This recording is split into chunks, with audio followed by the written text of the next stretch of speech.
Does using ND filters with the GoPro Hero 9 decrease the stabilization quality?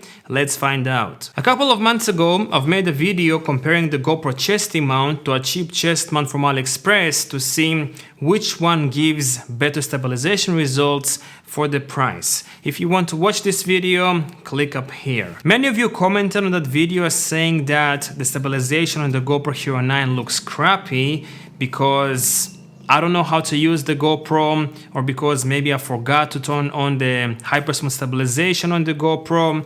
Basically, you blamed me for the poor stabilization quality on the GoPro Hero 9. Now, let me assure you, I know how to use GoPros. They're really simple to use, they're not cinema cameras, and I also know how to turn on the HyperSmooth Stabilization on the GoPro. It's very simple. You go to the menu, turn on the HyperSmooth Stabilization, not rocket science, very, very simple. But on that particular video that I've made about the GoPro chesty mount, I've used an ND filter with my GoPro Hero 9, and ND filters do decrease the stabilization quality on any GoPro. When I was filming that video, I didn't know that ND filters decrease the stabilization quality, but now after doing many tests with ND filters and GoPros, I know for certain that ND filters indeed decrease the stabilization quality on any GoPro. Why? Honestly, I don't really know, but my theory is it's happening because once you put an ND filter on your GoPro, you also lock the shutter speed to double the frame rate, and that introduces more motion blur in the footage, and for some reason this extra motion blur makes it very hard for the stabilization algorithm to stabilize the video properly or something like that. I don't know if that's true, but that's my theory. If you know exactly why using ND filters with the GoPro decrease the stabilization quality, let me know down below. Now, I filmed a couple of clips in the same locations, same angles.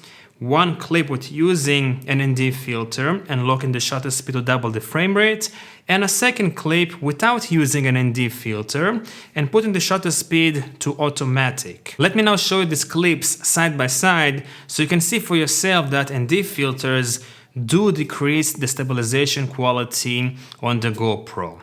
Let's start.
So I hope that you saw for yourself that ND filters do decrease the stabilization quality on the GoPro Hero 9, and that also applies to any GoPro pretty much. Once you're going to slap an ND filter on any GoPro, it's definitely going to decrease the stabilization performance on any GoPro.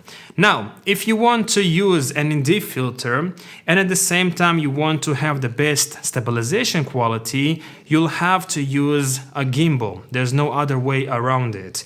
If you want to have the best stabilization and have motion blur at the same time from the ND filters, buy yourself a gimbal. Hope you found this video informative and useful. If you have any questions or comments, let me know down below, and I guess I will see you in the next one. Peace out.